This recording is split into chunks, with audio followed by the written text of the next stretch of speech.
Episode 11 మొదటి రాజుల గ్రంథం సొలొమోను ఆలయం మరియు రాజ్య విభజన. ప్రియమైన సహోదర సహోదరీలారా, యేసుక్రీస్తు నామమున మీ అందరికీ వందనాలు. బైబిల్ పుస్తకాల పరిచయం సిరీస్లోని 11వ ఎపిసోడ్కు స్వాగతం. ఈ రోజే మా ఎపిసోడ్ చూస్తుంటే మీకు ప్రత్యేక స్వాగతం. మనం గత ఎపిసోడ్లో 2వ సమూయేలు గ్రంథంలో దావీదు రాజు నాయకత్వం, అతని విజయాలు, పతనం మరియు దేవుని క్షమాపణ గురించి తెలుసుకున్నాం. ఇప్పుడు మనం ఆ చరిత్ర కొనసాగింపులోకి అడుగుపెడుతున్నాం. దావీదు మరణం తరువాత అతని కుమారుడైన సొలొమోను ఎలా రాజయ్యాడు, అతని పరిపాలనలో ఇజ్రాయేలు ఎలా వైభవంగా విలసిల్లింది, కాని ఆ తరువాత రాజ్యం ఎలా రెండుగా విడిపోయిందో చెప్పే ముఖ్యమైన చరిత్ర మొదటి రాజుల గ్రంథం. మొదటి రాజుల గ్రంథం ఇశ్రాయేలు చరిత్రలో ఒక కొత్త అధ్యాయాన్ని ప్రారంభిస్తుంది. ఇది దావీదు పరిపాలన ముగింపు నుండి ఇశ్రాయేలు మరియు యూదా రాజ్యాలు రెండుగా విడిపోయిన తర్వాత జరిగిన చరిత్రను వివరిస్తుంది. ఈ పుస్తకం ఒకప్పుడు ఐక్యంగా ఉన్న గొప్ప ఇశ్రాయేలు రాజ్యం ఎలా దేవునికి దూరమై బలహీనపడిందో స్పష్టం చేస్తుంది. రచయిత మరియు వ్రాయబడిన కాలం. ఈ పుస్తకాన్ని ఎక్కువగా ప్రవక్త అయిన యిర్మీయా రాశారని నమ్ముతారు. ఇది సుమారు క్రీస్తు పూర్వం 600 నుండి 550 మధ్య కాలంలో వ్రాయబడిందని అంచనా. 2 ప్రధాన అంశాలు. అధ్యాయాల వారీగా లోతైన వివరణ. అధ్యాయం 1. దావీదు వృద్ధాప్యం వచ్చినప్పుడు అతని కుమారుడైన అదోనియా రాజరికం కోసం ప్రయత్నిస్తాడు. కాని దేవుని ప్రణాళిక ప్రకారం సొలొమోనును రాజుగా అభిషేకించడానికి నాథాను ప్రవక్త మరియు బత్షెబ దావీదుకు గుర్తుచేస్తారు. దావీదు ఆజ్ఞ ప్రకారం సొలొమోను అభిషేకించబడతాడు. అధ్యాయం 2.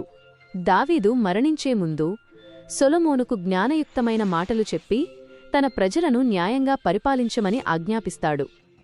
దావీదు మరణానంతరం సొలొమోను తన సింహాసనాన్ని బలపరుచుకుని తన శత్రువులందరినీ జయిస్తాడు. అధ్యాయం 3. సొలొమోను గిబియోనులో దేవునికి అర్పణ అర్పిస్తాడు. ఆ రాత్రి దేవుడు అతని స్వప్నంలో కనిపించి ఏదైనా వరం అడగమని చెబుతాడు. సొలొమోను ఐశ్వర్యం లేదా కీర్తిని అడగకుండా నీ ప్రజలను పాలించడానికి జ్ఞానాన్ని ఇవ్వు అని అడుగుతాడు. దేవుడు అతనికి జ్ఞానంతో పాటు ఐశ్వర్యాన్ని కూడా ఇస్తాడు. అధ్యాయం 4. ఈ అధ్యాయం సొలొమోను జ్ఞానం గురించి, అతని గొప్ప పరిపాలన గురించి, అతని ఆస్తి గురించి వివరిస్తుంది. సొలొమోను జ్ఞానం తూర్పు ప్రజల జ్ఞానం కంటే, ఐగుప్తు జ్ఞానం కంటే గొప్పదని ఈ పుస్తకం చెబుతుంది. అధ్యాయం 5. సొలొమోను ఆలయం నిర్మించడానికి సిద్ధమవుతాడు. లెబానోను రాజు హీరాముతో ఒక ఒప్పందం చేసుకుని ఆలయ నిర్మాణానికి అవసరమైన కలపను పొందుతాడు. అధ్యాయం 6. సొలొమోను తన తండ్రి దావీదు కల అయిన యెహోవా ఆలయాన్ని నిర్మించడం ప్రారంభిస్తాడు. ఈ అద్భుతమైన నిర్మాణం 7 సంవత్సరాలు పడుతుంది. అధ్యాయం 7.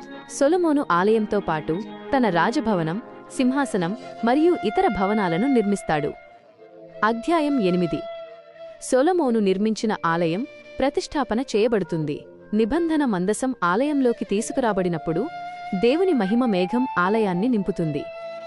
సొలొమోను ప్రజలందరి ముందు దేవునికి గొప్ప ప్రార్థన చేస్తాడు. అధ్యాయం 9.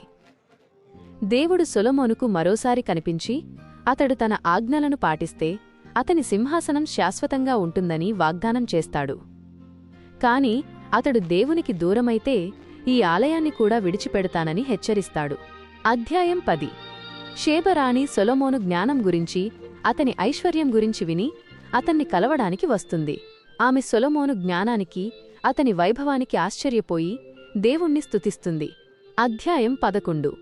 సొలొమోను తన గొప్పతనం, జ్ఞానం వల్ల గర్వపడటం మొదలుపెడతాడు.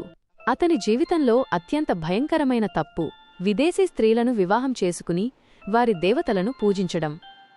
ఇది దేవుని ఆజ్ఞకు వ్యతిరేకం. దీనివల్ల సొలొమోను హృదయం దేవుని నుండి దూరమవుతుంది. దేవుడు అతనిపై కోపపడి అతని రాజరికాన్ని అతని కుమారుని నుండి తీసివేస్తానని ప్రవచిస్తాడు.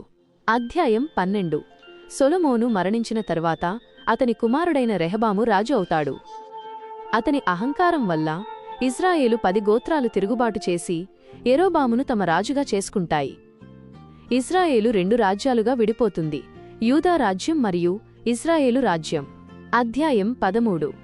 బెతేలుకు చెందిన ఒక ప్రవక్త యెరోబాము బలిపీఠం దగ్గరకు వెళ్లి ఆ బలిపీఠం విరిగిపోతుందని ప్రవచిస్తాడు. దేవుని ఆజ్ఞకు విరుద్ధంగా ఆ ప్రవక్త భోజనం చేసి నీళ్లు తాగినందువల్ల దేవుడు అతన్ని సింహం ద్వారా చంపిస్తాడు. అధ్యాయం 14. యెరోబాము పాపాలు కొనసాగుతాయి. అప్పుడు దేవుడు అహియా ప్రవక్త ద్వారా యెరోబాము కుటుంబాన్ని నాశనం చేస్తానని ప్రవచిస్తాడు. సొలొమోను కుమారుడైన రెహబాము యూదాలో పాలన కొనసాగిస్తాడు. అధ్యాయం 15. ఈ అధ్యాయం రెహబాము, అతని కుమారుడు అబియా మరియు ఆసా యూదాలో రాజులుగా పాలించడం, అలాగే ఇశ్రాయేలులో యెరోబాము తర్వాత నాదాబు, బయెషా, ఏలా, జిమ్రీ మరియు ఓమ్రీ పాలన గురించి వివరిస్తుంది. అధ్యాయం 16. ఓమ్రీ ఇశ్రాయేలుకు రాజు అయిన తర్వాత సమరియా పట్టణాన్ని నిర్మిస్తాడు. అతని కుమారుడు అహాబు రాజు అవుతాడు. అహాబు, అతని భార్య యెజెబెలు బాలుదేవతను పూజించి ఇశ్రాయేలులో పాపాన్ని పెంచుతారు. అధ్యాయం 17. అహాబు కాలంలో దేవుడు తన శక్తివంతమైన ప్రవక్త ఏలియాను లేపుతాడు. ఏలియా అహాబు రాజును కలిసి ఇశ్రాయేలులో తాను చెప్పే వరకు వర్షం కురవదని ప్రవచిస్తాడు. ఏలియా కెరీతువాగు దగ్గర కాకుల నుండి ఆహారం పొందుతాడు. ఆ తర్వాత సారెపతు విధవరాలికి సహాయం చేస్తాడు. అధ్యాయం 18. 3 సంవత్సరాల కరువు తర్వాత ఏలియా అహాబు రాజును కలుసుకుంటాడు. కర్మెలు పర్వతం మీద ఏలియా బయలుదేవత ప్రవక్తలతో పోటీపడి అగ్నిని ఆకాశం నుండి రప్పించి దేవుని శక్తిని చూపిస్తాడు. అధ్యాయం 19. ఏలియా విజయం తర్వాత యెజెబెలు అతనిని చంపించడానికి ప్రయత్నిస్తుంది. ఏలియా భయపడి పారిపోతాడు. దేవుడు ఏలియాకు మరోసారి కనిపించి అతనికి ధైర్యం చెప్పి తన ప్రవక్తగా కొనసాగమని చెబుతాడు. అధ్యాయం 20. అరాము రాజు బెన్హదదు సమరియాను ముట్టడిస్తాడు. దేవుడు ఇశ్రాయేలు ప్రజలకు సహాయం చేస్తాడు. అహాబురాజు అరామీయులను ఓడిస్తాడు. కాని అహాబు దేవుని ఆజ్ఞకు వ్యతిరేకంగా బెన్హదదుతో ఒప్పందం చేసుకుంటాడు. అధ్యాయం 21. అహాబు నాబోతు ద్రాక్షతోటను కోరుకుంటాడు.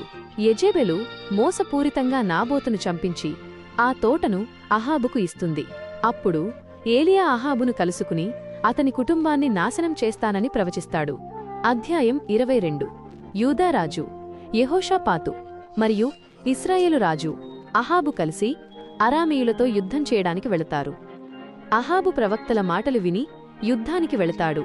కాని ఒక ప్రవక్త ద్వారా దేవుని హెచ్చరికను అందుకున్నప్పటికీ అహాబు యుద్ధంలో చనిపోతాడు. ఈ పుస్తకం అహాబు కుమారుడు అహజ్యా రాజుగా అయిన తరువాత ముగుస్తుంది. మన జీవితానికి అన్వయం, హృదయాన్ని తాకే పాఠాలు.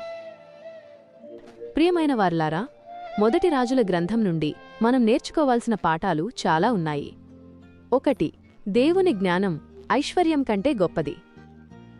సొలొమోను జ్ఞానాన్ని కోరుకున్నప్పుడు దేవుడు సంతోషించి అతనికి అన్నీ ఇచ్చాడు. మన జీవితంలో కూడా దేవుని జ్ఞానాన్ని కోరుకోవాలి. 2. దేవునిపై ఆధారపడకపోతే పతనం తప్పదు. సొలొమోను తన జ్ఞానం, వైభవం వల్ల గర్వపడి దేవునికి దూరమయ్యాడు. మన జీవితంలో మనం ఎంత గొప్పగా ఉన్నా ఎల్లప్పుడూ దేవునిపై ఆధారపడాలి. 3. దేవుడు ప్రవక్తల ద్వారా మాట్లాడుతాడు. రాజ్యాలు విడిపోయినప్పుడు దేవుడు తన ప్రవక్తల ద్వారా రాజులకు, ప్రజలకు హెచ్చరికలు పంపాడు. దేవుడు ఇప్పటికీ తన వాక్యం ద్వారా, పరిశుద్ధాత్మ ద్వారా మనతో మాట్లాడుతాడు. 4. అవిధేయత వల్ల ఐక్యత పోతుంది. దేవుని ఆజ్ఞలకు అవిధేయత చూపడం వల్ల ఇశ్రాయేలు రాజ్యం రెండుగా విడిపోయింది. సంఘంలో, కుటుంబంలో, స్నేహితులతో మన ఐక్యతను నిలుపుకోవాలంటే దేవుని మార్గంలో నడవాలి. ఈరోజు మనం మొదటి రాజుల గ్రంథం చరిత్ర నుండి సొలొమోను గొప్ప పరిపాలన, ఆలయ నిర్మాణం, అతని పతనం మరియు రాజ్యం ఎలా విడిపోయిందో తెలుసుకున్నాం. ఈ పుస్తకం మనకు విధేయత, జ్ఞానం మరియు దేవుని హెచ్చరికల గురించి గొప్ప పాఠాలు నేర్పుతుంది. తదుపరి ఎపిసోడ్లో మనం బైబిల్లోని 12వ పుస్తకం 2 రాజుల గురించి తెలుసుకుందాం. ఇశ్రాయేలు, యూదా రాజ్యాల చివరి రోజులు, ప్రవక్తలైన ఏలీషా, యెషయా చరిత్ర మరియు రాజ్యాలు విదేశీ శక్తుల చేతిలో ఎలా పతనమయ్యాయో చూద్దాం. మరిన్ని ఆధ్యాత్మిక కంటెంట్ కోసం మా దైవ సన్నిధి ప్రేయర్ హౌస్ యూట్యూబ్ ఛానల్ని తప్పకుండా సబ్స్క్రైబ్ చేసుకోండి. ఈ ఎపిసోడ్ మీకు నచ్చినట్లయితే లైక్ చేసి 10 మందికి షేర్ చేయండి. దేవుడు మిమ్మల్ని దీవించి ఆశీర్వదించునుగాక. ఆమెన్.